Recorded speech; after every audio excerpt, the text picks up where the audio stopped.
Okay, that's good. Okay, सो बेटा आज हम लेक्चर नंबर 2 करेंगे ऑर्गेनिक केमिस्ट्री का। इसमें हम थोड़ा सा नोमेनक्लेचर भी सीखेंगे, बट पहले हम बात करेंगे सिग्मा और पाई बॉन्ड के बारे में थोड़ा डिटेल से। सो lecture number 2 of organic chemistry, very first one is sigma and pi bond. तो बेटा हमने देखा था कि ऑर्गेनिक कंपाउंड्स में ज्यादातर हमने कोवलेंट बॉन्डिंग पढ़ी थी। तो अब हम बात करेंगे कि कोवलेंट बॉन्डिंग भी जो है वो हमारी टू टाइप की है। सिग्मा और पाई बॉन्ड्स जो है वो हमारे टाइप्स ऑफ कोवलेंट बॉन्ड है, जो कैसे डिफर करते हैं एक दूसरे से। ओवरलैपिंग का डिफरेंस है इनमें। सिग्मा और पाई बॉन्ड में क्या डिफरेंस रहेगा? ओवरलैपिंग का। ठीक है, कोवलेंट बॉन्ड इंटरमिक्सिंग, ओवरलैपिंग हम किसको बोलते हैं? हाइब्रिडाइजेशन होनी, ओवरलैप होना, यानी एक एटॉमिक ऑर्बिटल का दूसरे एटॉमिक ऑर्बिटल के साथ मिलना, उनका आपस में ओवरलैप हो जाना, that would be considered as overlapping. अब सिग्मा बॉन्ड का क्या मतलब है? सिग्मा बॉन्ड कौन सी ओवरलैपिंग शो करता है? Head to head overlapping. यानी सिग्मा बॉन्ड कैसे बनता है? हेड टू हेड ओवरलैपिंग पे। जबकि पाई बॉन्ड हमारा बनता है, pi bonds are formed by lateral overlap. चाहे आप इसको लेटरल ओवरलैप बोलो या साइडवेज ओवरलैप बोलो। इसको मैं आपको थ्रू डायग्राम भी समझाती हूँ कि हेड टू हेड और लेटरल ओवरलैपिंग में क्या फर्क होता है। तो पहले दो प्रॉपर्टीज और पढ़ते हैं। सिग्मा बॉन्ड की ओवरलैपिंग बेटा कैसी होगी? एक्सियल होगी और हेड ऑन ओवरलैपिंग होगी, यानी ये हेड ऑन ओवरलैपिंग करते हैं। और पाई बॉन्ड कैसी? साइडवेज, लेटरल या पैरेलल ओवरलैपिंग हम उसको बोलते हैं। इसमें जो इलेक्ट्रॉन क्लाउड बनता है वो बनता है अलोंग द इंटरन्यूक्लियर एक्सिस, और यहाँ पे पाई बॉन्ड में जो क्लाउड बनता है बेटा, that is perpendicular to the internuclear axis. जो इलेक्ट्रॉन क्लाउड बनेगा वो परपेंडिकुलर होगा। और सिग्मा बॉन्ड हमारा स्ट्रॉन्ग होता है as compare to pi bond. Although pi bond भी स्ट्रॉन्ग होता है, बट सिग्मा बॉन्ड के कंपैरेटिवली वीक होता है। तो ये क्वेश्चन कई बार आता है, बहुत बार पूछा जाता है, this is a important point, कि सिग्मा और पाई में से कौन सा बॉन्ड ज्यादा स्ट्रॉन्ग है। तो हम कंफ्यूजन में हमेशा लिख देते हैं कि अच्छा पाई बॉन्ड डबल बॉन्ड होगा, डबल बॉन्ड की वजह से पाई वाला स्ट्रॉन्ग होगा, बट ऐसा नहीं है। सिग्मा बॉन्ड ज्यादा स्ट्रॉन्ग होता है एज कंपेयर टू पाई। तो ये बात सबने ध्यान में रखनी है। ये क्वेश्चन जनरली पूछा जाता है क्योंकि बच्चे कंफ्यूज होते हैं कि पाई मतलब डबल बॉन्ड, तो वैसा सिंगल से डबल स्ट्रॉन्ग होगा, बट ऐसा नहीं होता, सिग्मा वाला स्ट्रॉन्ग होता है। ठीक है, अब मैंने क्या बोला? सिग्मा बॉन्ड में होती है हेड ऑन ओवरलैपिंग। ठीक है ना, हेड हेड ओवरलैपिंग, यानी कि आप ये देखो कि जैसे हमने कई बार देखा है रास्ते में, दो बैल आपस में सिर सिर टकरा के लड़ रहे होते हैं ना, सींग से सींग लड़ा के, तो मान लो वो सिग्मा बॉन्ड ही है। जब दोनों आपस में सींग टकरा के लड़ेंगे, ये दोनों के सींग मिल गए, तो ये कैसा बनाते हैं? Sigma bond. और पाई बॉन्ड क्या होता है? जैसे इंसान लड़ते हैं एक दूसरे को, ऐसे ऐसे हम धक्के मारते हैं ना, कंधे से कंधे टकरा के, वो हो गए पाई बॉन्ड, यानी दो पर्सन की लड़ाई। और अगर दो, हम क्या बोलेंगे, काउस की लड़ाई हो रही है, तो सिग्मा बॉन्ड, सींग लड़ा रहे हैं वो। और दो पर्सन कैसे लड़ते हैं? एक दूसरे को कंधे मारते हैं हम, in this way. So this is our pi bond. जब साइड से लड़ाई होगी, साइड से लड़ाई या ओवरलैपिंग कह लो, दैट इज पाई बॉन्ड। और अगर सिर से सिर टकराना है तो सिग्मा बॉन्ड। तो अभी ऑब्वियस सी बात है, दो काउ लड़ रही है ना, वो अच्छा खासा लड़ेंगी, तो वो ज्यादा स्ट्रॉन्ग होगी as compare to two person. So that's why यहाँ से ये भी चीज ध्यान रखना कि सिग्मा बॉन्ड तो दो सींग की लड़ाई से बनता है, तो सींगों वाली लड़ाई तो कंधों की लड़ाई से काफी ज्यादा हैवी होगी। तो that's why our sigma bond is more stronger than pi bond. Clear ये बात सबको? Yes, is it clear? Great, very good, very good. चलो नेक्स्ट अब हम बात करेंगे बेटा थ्री डायमेंशनल रिप्रेजेंटेशन की। किसी ऑर्गेनिक मॉलिक्यूल को हम थ्री डायमेंशनल में कैसे रिप्रेजेंट करते हैं, इसको एग्जांपल के थ्रू देखते हैं। ये हमारे पास है। तो जो बच्चा सिंगल बॉन्ड होता है ना, जैसे ये सिंपल बॉन्ड होते हैं, इन बॉन्ड्स का क्या मतलब होता है कि bonds in the plane of paper.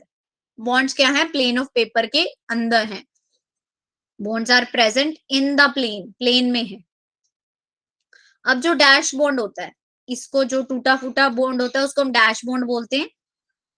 ये जो थोड़ा मोटा वाला बॉन्ड होता है, इसको हम सॉलिड बॉन्ड बोलते हैं।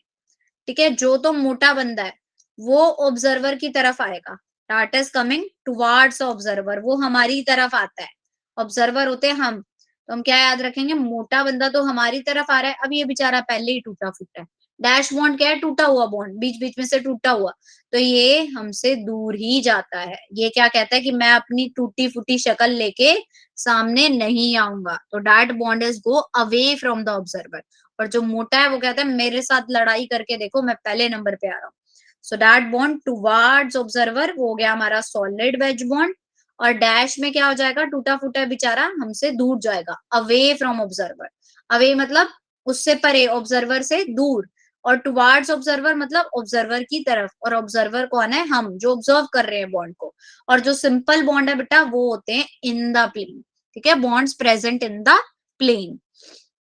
तो यही हमारी 3 डायमेंशनल की रिप्रेजेंटेशन है, जिसको हम सॉलिड और डैश वेज बॉन्ड से रिप्रेजेंट करते हैं। क्लियर, ये सबको क्लियर हुआ। देखो उसके बाद 3 डायमेंशनल स्ट्रक्चर के बाद हमारे पास बॉल और स्टिक मॉडल भी आता है। बॉल और स्टिक मॉडल में हम क्या करते हैं, एटम्स को बॉल के थ्रू रिप्रेजेंट करते हो आप इस तरह से। बॉल्स जो हैं वो हमारी एटम्स होती हैं, ये बॉल्स हमें एटम्स बना के देते हैं।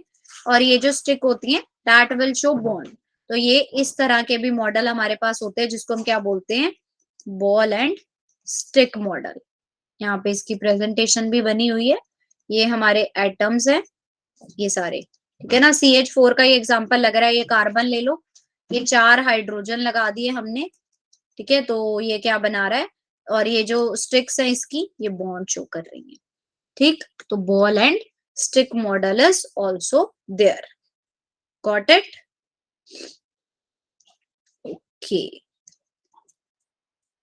अब बेटा बात आती है बेंजेनॉइड और नॉन बेंजेनॉइड एरोमेटिक कंपाउंड की।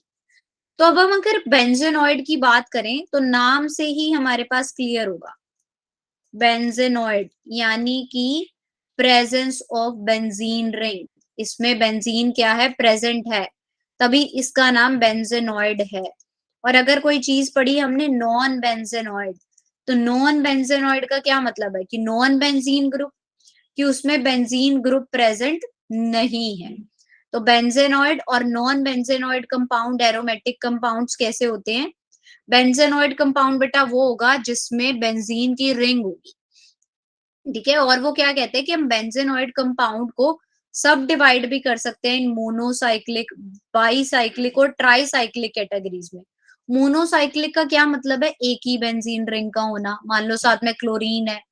बाईसाइक्लिक में 2 बेंजीन रिंग है, ट्राईसाइक्लिक में कोई 3 बेंजीन रिंग हमने बना दी। तो ये डिपेंड करता है कि कितनी बेंजीन रिंग है, उसके अकॉर्डिंग ही उसको सब डिवाइड करेगा, ठीक है, according to the number of benzene ring.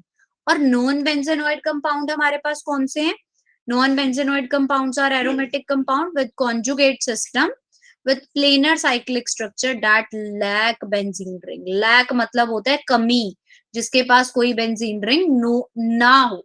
Non benzenoid मतलब नो बेंजीन रिंग। तो नॉन बेंजेनॉइड जिसके पास कोई बेंजीन रिंग नहीं होती। तो इसमें हम हेट्रोसाइक्लिक कंपाउंड ले सकते हैं। हेट्रोसाइक्लिक कंपाउंड कौन से होते हैं बेटा, जिनके पास कोई हेट्रो एटम प्रेजेंट हो, जिनके पास क्या हो, कोई हेट्रो एटम प्रेजेंट हो, जैसे नाइट्रोजन, ऑक्सीजन, फोस्फोरस, सल्फर, या कोई हेलोजन भी ले लो, ये सारे हमारे पास एज अ हेट्रो एटम आते हैं। तो इस तरह के कंपाउंड्स को हम क्या बोलते हैं, जिसमें हेट्रो एटम हो। ये नहीं आप बोलो कि मैम अच्छा फिर ये हेट्रो एटम, ये हेट्रोसाइक्लिक कंपाउंड बन गया, this is wrong. Hetero atom benzene ring के अंदर ही प्रेजेंट होना चाहिए, तो वो होते हैं हमारे पास हेट्रोसाइक्लिक कंपाउंड्स, ठीक है ना।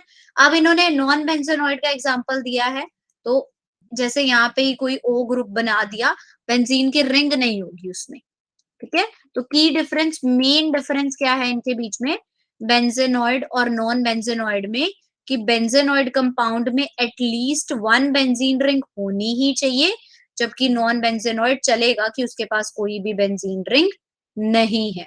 और एरोमेटिक कंपाउंड कौन से होते हैं बेटा, एरोमेटिक कंपाउंड को हम शो करते हैं कि वो कंपाउंड एरोमेटिक होते हैं that those who follow Huckel's rule, जो हक्कल्स रूल को फॉलो करे। अब हम बात करेंगे ये हक्कल्स रूल क्या है। हक्कल्स रूल क्या कहता है कि कोई भी इलेक्ट्रॉन जिनके पास 4n+2 पाई इलेक्ट्रॉन होते हैं ना, वो एरोमेटिक होते हैं। यहाँ पे n बच्चे कुछ भी हो सकता है, 0 1 2 3 4 अप टू सो ऑन। अब जैसे देखो, बेंजीन को हम एरोमेटिक बोलते हैं, ठीक है ना। बेंजीन के पास ये एक पाई बॉन्ड का मतलब होता है 2 pi electron, 1 pi bond will show 2 pi electron. तो इसके पास 1 2 3 यानी 6 पाई इलेक्ट्रॉन है। तो ये 4n प्लस 2 पाई इलेक्ट्रॉन वाला रूल फॉलो कर रही है ना। अगर आप यहाँ पे n1 ले लो तो 4 प्लस 2 पाई इलेक्ट्रॉन यानी 6 पाई इलेक्ट्रॉन जिसके पास होंगे वो क्या होगा, एरोमेटिक कंपाउंड ही होगा। That would be considered as aromatic compound. अब बताओ किसी को कोई डाउट है तो मैं माइक ऑन करती हूँ, कोई बोल भी सकते हो आप लोग। Yes, anyone having any doubt up to this? No, ma'am. That's great. सबको क्लियर है? That's great, very good. ठीक है, ये चीज आई। अब देखो ये बेंजीनोइड एरोमेटिक के एग्जांपल दे दिए। एक तो बेंजीन रिंग ही बना दी सीधा, एनिलीन दे दिया, बेंजीन रिंग के साथ NH2 ग्रुप है, इसका नाम एनिलीन होता है। दो बेंजीन रिंग इकट्ठी होती है तो उसको हम नैप्थलीन बोलते हैं। और ये नॉन बेंजीनोइड, देखो है इसमें भी 6 पाई इलेक्ट्रॉन, बट ये कार्बन जो है 7 कार्बन की चेन है। ये 1 2 3 4 5 6 7 6 पाई इलेक्ट्रॉन है, मतलब एरोमेटिक तो ये है बट ये बेंजीन रिंग नहीं कैरी कर रहा। That's why it is considered as non benzenoid compound. ये एरोमेटिक वाला चक्कर समझ आया ना, कैसे देखते हैं? Yes, is it clear? Yes, ma'am. That's great Yash. बाकियों को, पूजा को भी क्लियर है? That's great. ओके, काजल को भी, रामकरण, भावेश, हर्ष, शिवम, बेटा क्लियर हो रहा है? Yes ma'am. That's great, okay. अब हम बात करेंगे फंक्शनल ग्रुप की। तो फंक्शनल ग्रुप हमने 10th में भी पढ़ा था। क्या होता है फंक्शनल ग्रुप? कोई बता सकता है मुझे what is functional group? Anyone? Ma'am, group जो डिसाइड करता है केमिकल प्रॉपर्टीज को। बिल्कुल सही, वेरी गुड। एक ऐसा ग्रुप, अगर मैं बात करूं बेटा कि मेरे पास मिथेन था, मान लो मेरे पास ये CH4 है, इसको मैंने लिख दिया मिथेन है, तो ये जितनी भी प्रॉपर्टीज शो करेगा वो अल्केन की करेगा, ठीक है ना। लेकिन अब मैंने क्या करा, एक H हटा के OH लगा दिया, ये बन गया मिथेनॉल, यानी अल्कोहल बन गया ये।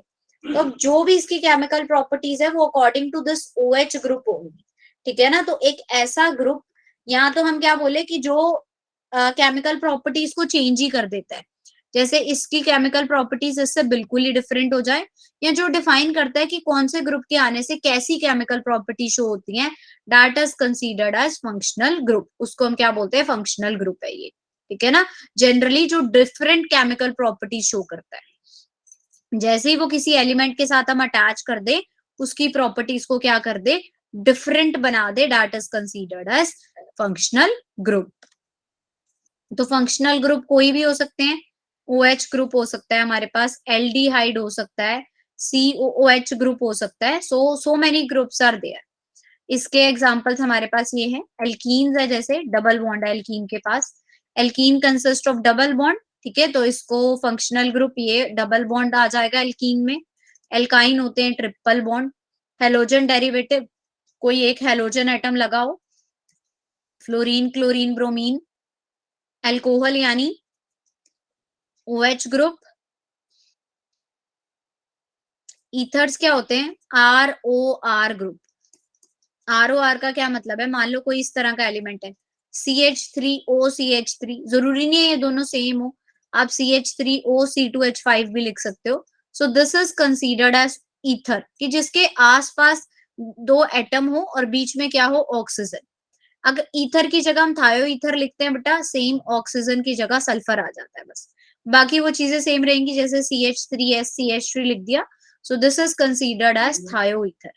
और एल्डिहाइड ग्रुप कौन सा होता है, CHO। एल्डिहाइड हमारे पास CHO, और ketones C double bond O की प्रेजेंस। कीटोनिक ग्रुप कौन सा होता है, जिसमें C डबल बॉन्ड O, या फिर सिंपल आप CO लिख लो, CO ग्रुप हो, जैसे कि ये लिख दिया CH3COCH3, तो ये कीटोन, इसको प्रोपेनोन बोलते हैं। That would be considered as ketone. Carboxylic acid COOH group, acid chloride कौन से होते हैं? RCOCl। जैसे मान लो मैंने लिख दिया CH3COCl ग्रुप, तो ये हो जाते हैं हमारे एसिड क्लोराइड। एसिड एनहाइड्राइड में क्या आ जाता है? CH3COO COCH3, ठीक है, ये बॉन्ड आता है COO, उसके बाद फिर से CO ग्रुप, ठीक है, 2 बार ये चीज रहेगी RCOO CO, that would be considered as anhydride. और एस्टर कौन से होते हैं बेटा? एस्टर होते हैं RCOOR, सीधा एक RC, जैसे एक कार्बोक्सिलिक एसिड COOH होते हैं, तो ये क्या होते हैं? COOR। कोई R ग्रुप, ये दोनों R जो है सेम भी हो सकते हैं और डिफरेंट भी हो सकते हैं। तो ये हमारे पास different type of functional group है। सबसे पहला एल्कीन डबल बॉन्ड, एल्काइन में ट्रिपल बॉन्ड, हेलोजन में कोई भी हेलोजन ग्रुप होगा, alcohol OH, ether ROR, thio ether same like ROR की जगह RSR, aldehyde CHO group, ketone में होता है बेटा CO, carboxylic acid COOH, acid chloride यानी कि RCOCl, acid anhydride RCOOCr group, ठीक है, कोई भी RCOOR ग्रुप, और एस्टर RCOOR। क्लियर? ये सबको क्लियर हुए फंक्शनल ग्रुप। इनके नोमेनक्लेचर अभी हम सीखेंगे, ठीक है, नोमेनक्लेचर मैं आपको बताऊंगी कि कैसे करते हैं इनके, so that's we will do. अब हम बात करेंगे बेटा डिग्री ऑफ कार्बन की। डिग्री ऑफ कार्बन का क्या मतलब है? What is here in the degree of carbon? मतलब कि कार्बन कितने नंबर ऑफ कार्बन अटैच है किसी कार्बन के साथ। मान लो आप कोई कार्बन को स्टडी कर रहे हो, ये कार्बन पे मैंने स्टार लगाया, इसके बारे में मुझे स्टडी करना है, इसके साथ कितने नंबर ऑफ कार्बन अटैच है।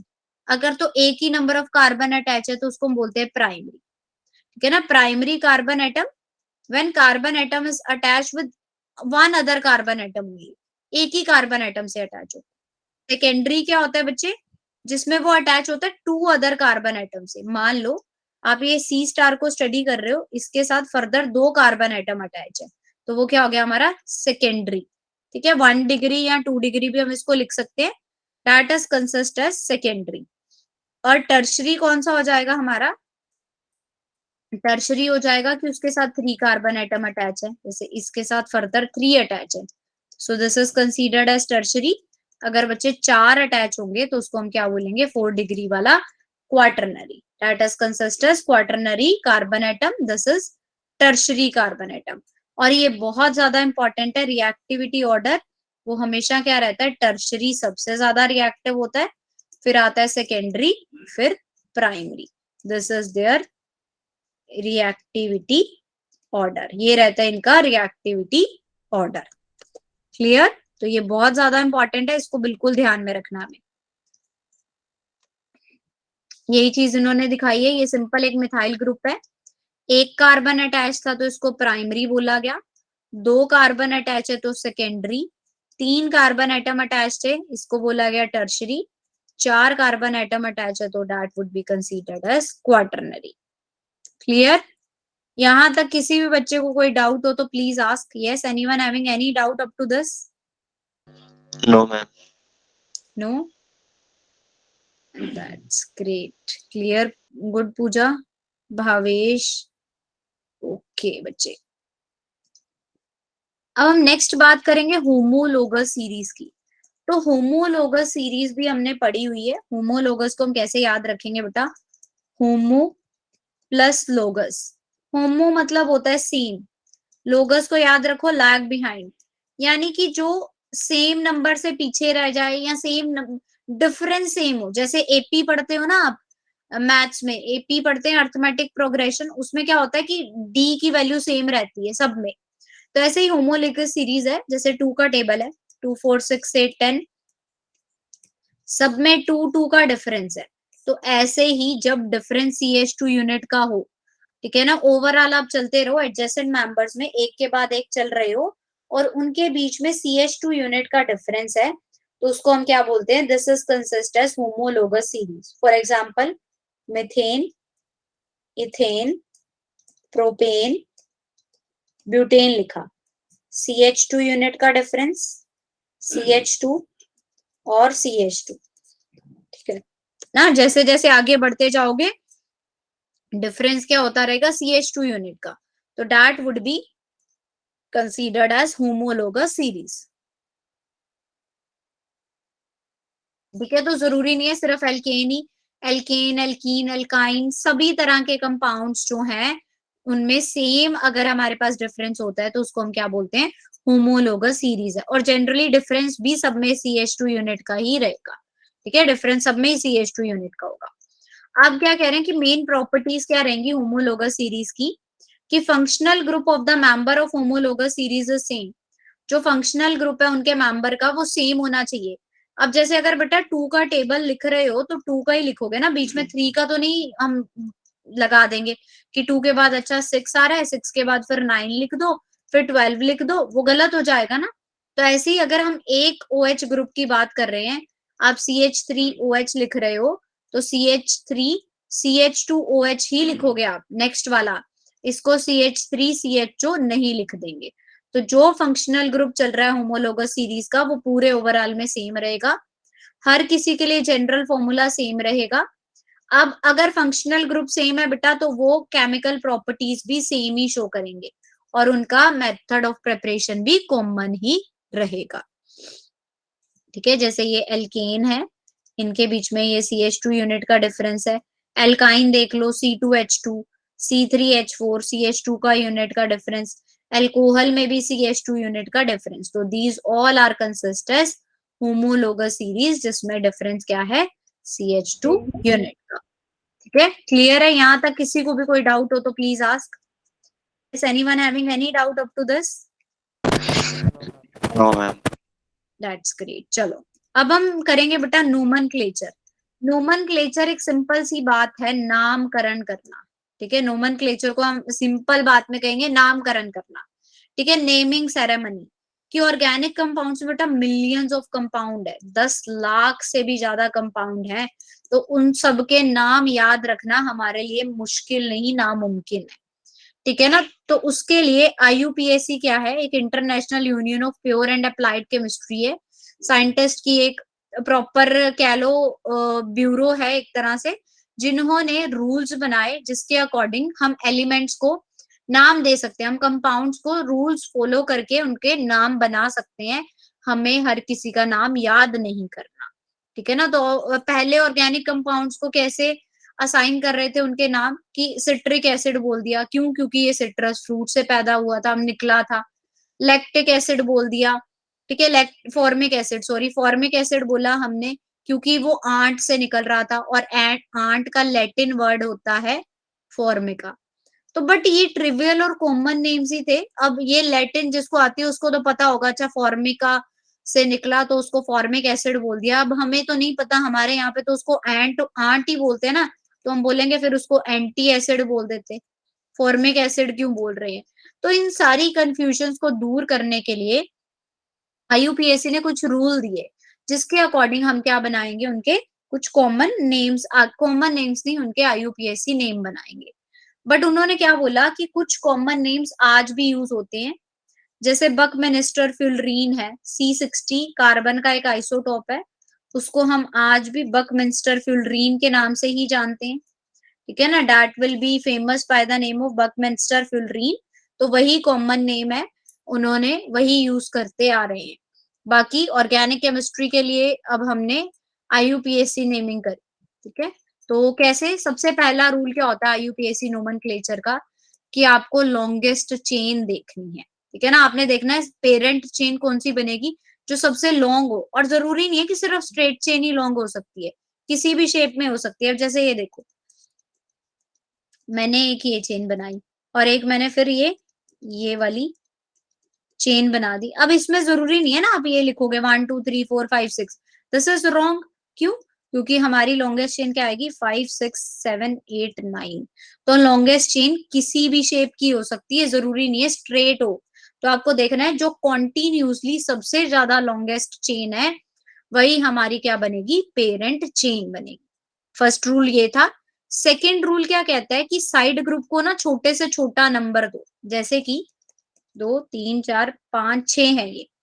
अब मेरे पास यहाँ पे बेटा कोई मिथाइल ग्रुप है, ठीक है, तो अब इसको छोटे से छोटा नंबर देना है। अगर आप यहां से स्टार्ट करोगे तो इसको 4th नंबर मिलेगा।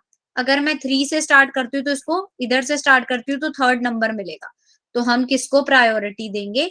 3rd नंबर वाले को प्रायोरिटी देंगे। यानी कि हमारी ये वाली नंबरिंग सही होगी और ऊपर वाली गलत। लोएस्ट सेट ऑफ लोकेंट का क्या मतलब है कि साइड चेन को लोएस्ट प्रायोरिटी दो, छोटे से छोटा नंबर देंगे हम साइड चेन को। क्लियर? Yes ma'am. नेक्स्ट क्या है बेटा कि अगर 2 या 3 एटम है तो उसको डाई या ट्राई लिखो। जैसे कि अगर मैं ये कंपाउंड बनाती हूँ, यहाँ भी CH3 ग्रुप है, यहाँ भी CH3 ग्रुप है और यहाँ भी, तो 1 2 3, तो इसको 2 डाई मिथाइल लिखोगे आप। ठीक है ना? अगर 2 या 3 ग्रुप है तो उनको हम डाई या ट्राई वर्ड से मेंशन करते हैं। ठीक। और नेक्स्ट क्या कहता है? अल्फाबेटिकल ऑर्डर फॉलो करना है। मान लो आपके पास 2 पे मिथाइल है और 3 पे इथाइल है, तो आप इथाइल वाला पहले लिखोगे क्योंकि ई पहले आता है एम से, तो उसका नाम होगा 3 इथाइल 2 मिथाइल। मान लो 5 कार्बन थे तो pentane, this would be the write name, ना कि 2 मिथाइल 3 इथाइल। अगर आप 2 मिथाइल और 3 इथाइल बाद में लिखते हो ना तो वो गलत हो जाएगा। आपको अल्फाबेटिकली चलना है कि ई को पहले लिखोगे, एम को बाद में। क्लियर? यस। यहाँ तक किसी को कोई डाउट, दिक्कत, परेशानी? No ma'am. ओके।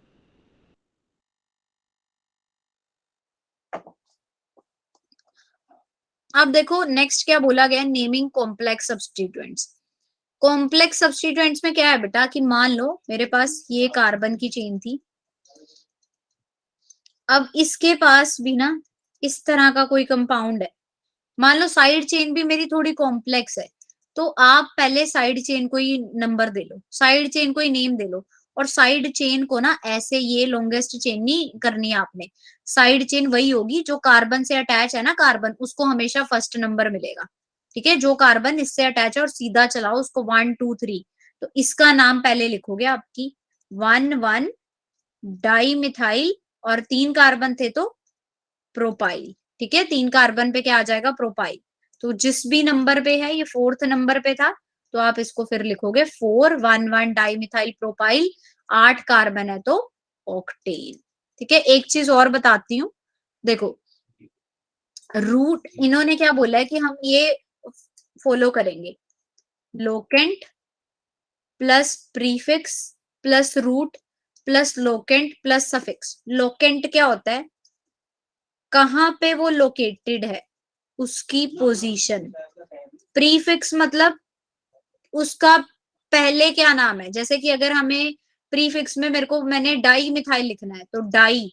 रूट होता है कितने कार्बन है उसके अकॉर्डिंग चेन लिखो, 4 कार्बन है, 5 है, 6 है, 7 है, 8 है, 9 है, उसके अकॉर्डिंग नाम लिखो।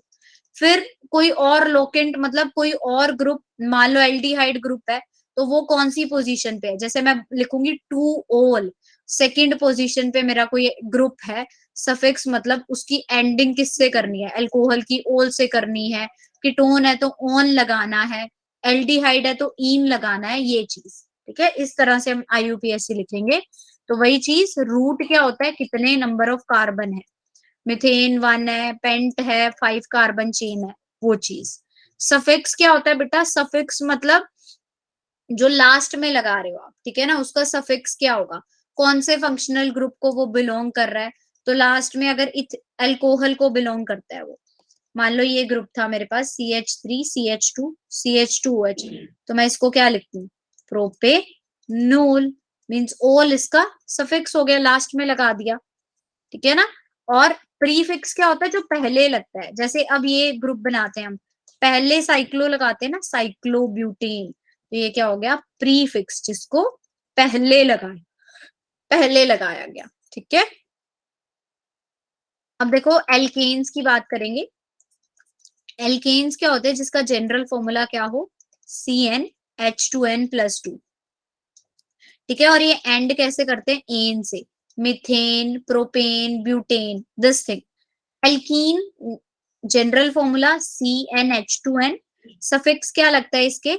ईन, जैसे कि ब्यूटीन, पेंटीन। अगर आपको बेटा बीच में दे रखा हो, मान लो CH3 CH double bond CH दे रखा है, तो इसको हम क्या लिखते हैं, ब्यूट-2-ईन। सेकेंड पोजीशन पे है तो उसको आप क्या लिख देते हो, ब्यूट-2-ईन। ठीक है, this is alkene. Alkyne general formula CnH2n-2 और सफिक्स क्या लगता है, आइन। सफिक्स क्या हो जाता है, आइन, जैसे कि ब्यूटाइन, हेक्साइन, ये चीज। Clear? Yes, is it clear? Yes और नो? Yes ma'am. ठीक है, तो अच्छा एक चीज मेरे को बतानी रह गई आपको, कि वैसे तो बेटा हम लिखते हैं एल्केन, ठीक है ना, मिथेन लिखते हैं, प्रोपेन लिखते हैं, कुछ भी आप लिख रहे हो, लेकिन जब ये alkane as a side chain आएगा ना, एज अ साइड चेन आता है, then it will be converted into alkyl group.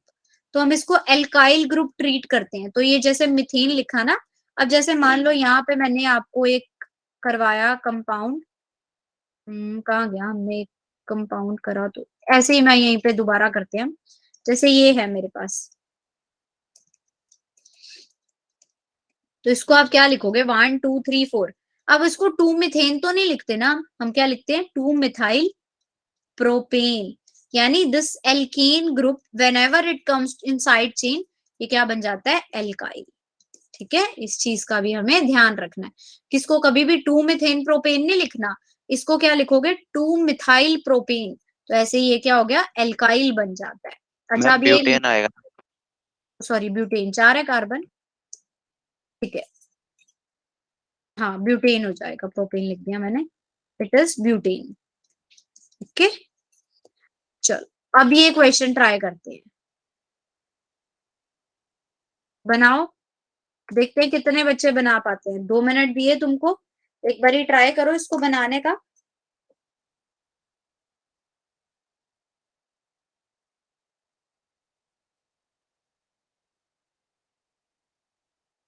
जिसका हो जाए वो मुझे डन बताए।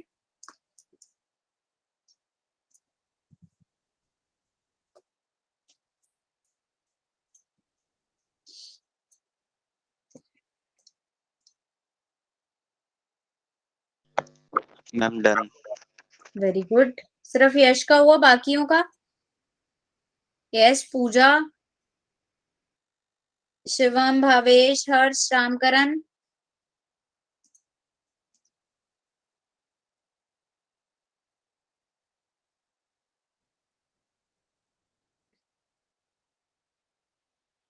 यस, काजल।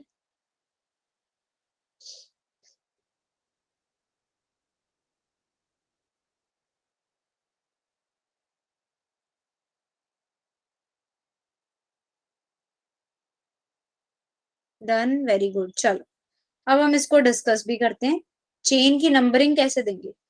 1 2 3 4 5 6 7 8 9। साइड चेन मैंने बोला था ऐसे स्टार्ट करनी है आपको, 1 2 3, पहले साइड चेन का ही नाम बना लो। 1 और 2 पे क्या है, डाई मिथाइल है, 1 2 डाई मिथाइल, 3 कार्बन की चेन, तो प्रोपेन। प्रोपाइल, आइल बन जाएगा ना, एल्काइल ग्रुप हो जाएगा।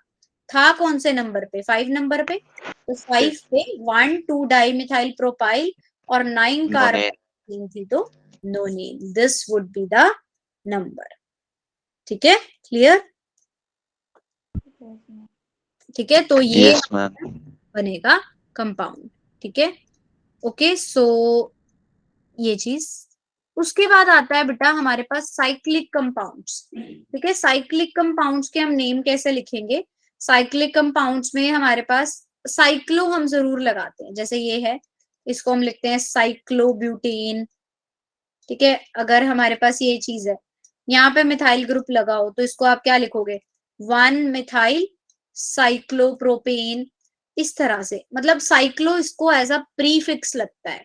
ठीक है ना, साइक्लो जो है वो प्रीफिक्सिंग है, बाकी ज्यादातर हम सफिक्स में यूज कर रहे थे, एंड में लगा रहे थे, लेकिन साइक्लो हमारे पास प्री में लगता है। तो यही चीज है, जैसे इसको हम क्या बोलते हैं बेटा, साइक्लोपेंटेन हो गया ये, this is considered as cyclopentane, ये हमारा साइक्लोपेंटेन है।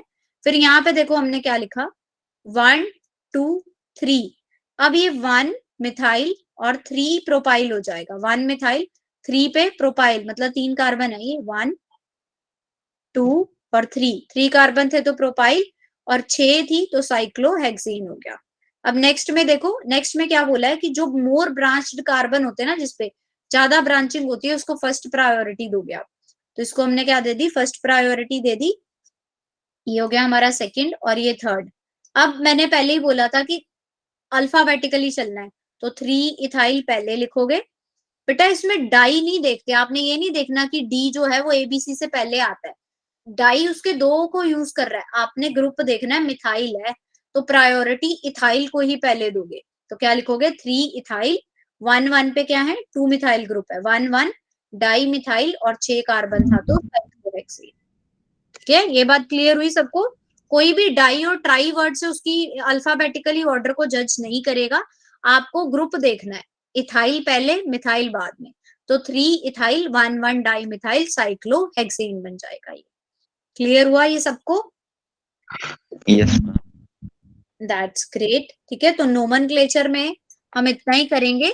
नेक्स्ट क्लास में हम फंक्शनल ग्रुप के कुछ नोमेनक्लेचर पढ़ने वाले हैं, ठीक है ना, फंक्शनल ग्रुप के रिलेटेड नोमेनक्लेचर पढ़ेंगे, और उसके बाद हमारे पास आइसोमेरिज्म का भी कॉन्सेप्ट आएगा, वो हम स्टडी करेंगे। बट उससे पहले एक इंफॉर्मेशन ये है कि कल हमारी सैटरडे को प्रैक्टिस क्लास होगी।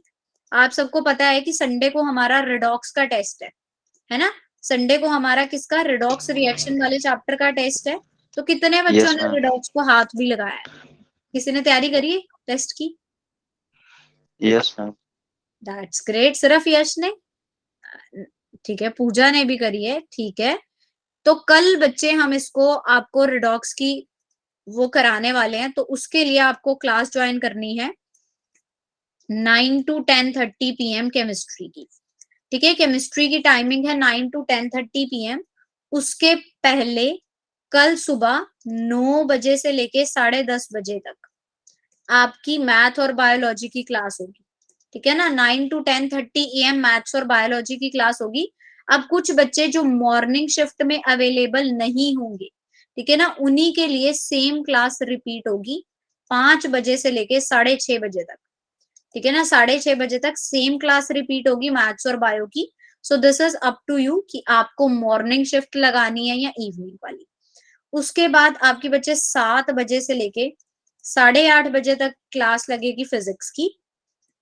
ठीक है, और लास्ट क्लास होगी हमारी केमिस्ट्री की 9 बजे से लेके 10:30 बजे तक। इसमें हम अपना पेपर के भी कुछ क्वेश्चन, जैसे मैंने आप लोगों को लास्ट टाइम सैटरडे को करवाया था, तो मुझे ऐसे लगा खुद भी देख के तुम्हारे मार्क्स की तुम्हें बहुत ज्यादा हेल्प मिली है उससे। अब तुम लोग भी मुझे बताओ, क्या तुम्हें उससे हेल्प मिली थी या नहीं? एग्री करते हो इस बात से? यस और नो? यस। सिर्फ पूजा को हुई? ठीक है, काजल को भी हुई, बाकी? और बेटा पेपर सबने देना है, कोई एक्सक्यूज नहीं चलेगा कि मैम हम बाहर थे, हमारा डेटा खत्म हो गया था, ये कुछ नहीं एक्सक्यूज करना। पेपर देने के बाद स्क्रीनशॉट विद नंबर मेरे को भेजना है आपने।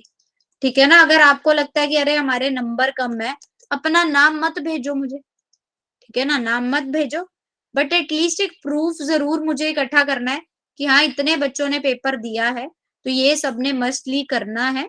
तो कल की क्लास में सब होने चाहिए, ये ना कहना कि मैम केमिस्ट्री की लास्ट में थी तो हमारा डेटा खत्म हो गया, ये एक्सक्यूज मत लगाना, नहीं तो फिर बेटर नहीं हो पाएगा संडे का टेस्ट।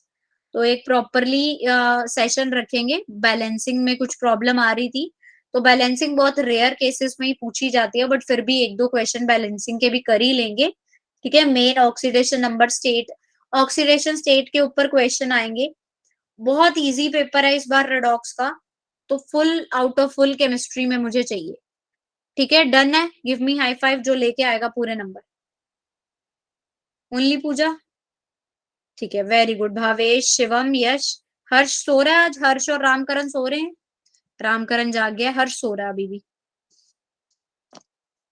नो मैम, ठीक है, मतलब सारे अटेंटिव हैं और सबने फुल मार्क्स लेके आने हैं, सो दैट्स ग्रेट। ठीक है, अभी मैं क्या करती हूँ बेटा, एक डीपीपी है, अब मुझे एक बारी देखना पड़ेगा कि उसमें अगर फंक्शनल ग्रुप वाले हैं या नहीं है। अगर तो फंक्शनल ग्रुप वाले नोमेनक्लेचर के नहीं है क्वेश्चन तो मैं आप लोगों के साथ शेयर करती हूँ, ठीक है। मैं वैसे भी कर देती हूँ डीपीपी, आपने वो डीपीपी सॉल्व करनी है। सिर्फ 20 क्वेश्चन है बेटा, हार्डली 20 मिनट लगेंगे, तो वो 20 मिनट जरूर सबने देने हैं, उसको सॉल्व करके आपने मेरे को उसके आंसर भेजने हैं, ठीक है। और किसी ने भी ये आंसर नहीं भेजना, आंसर ऑलरेडी नीचे गिवन है कि इसका ए होगा, बी होगा, सी होगा या डी होगा। अगर आप क्वेश्चन कर रहे हो, आपको इस तरह से मेरे को भेजना है कि ये मान लो ऐसा कोई क्वेश्चन है, कि कोई ऐसा क्वेश्चन है, तो आपको प्रॉपर लिखना है कि मैम ये वाली चूज करिए हमने, 1 2 3 4 3 पे इथाइल ग्रुप था, तो प्रॉपर शो करके पूरा लिख के बना के उस तरह से। ये नहीं कि मैम कर लिए फर्स्ट का ए, सेकंड का सी, थर्ड का डी, ये लो 20 क्वेश्चन, हमने नीचे से ये एमसीक्यू के आंसर देखे और कर लिए, वो नहीं चलेगा, ठीक है। सबने प्रॉपरली उसको सॉल्व करके मुझे भेजना है। डन है फिर? Yes, okay ma'am. Okay then we will फिर meet in next class, means कल।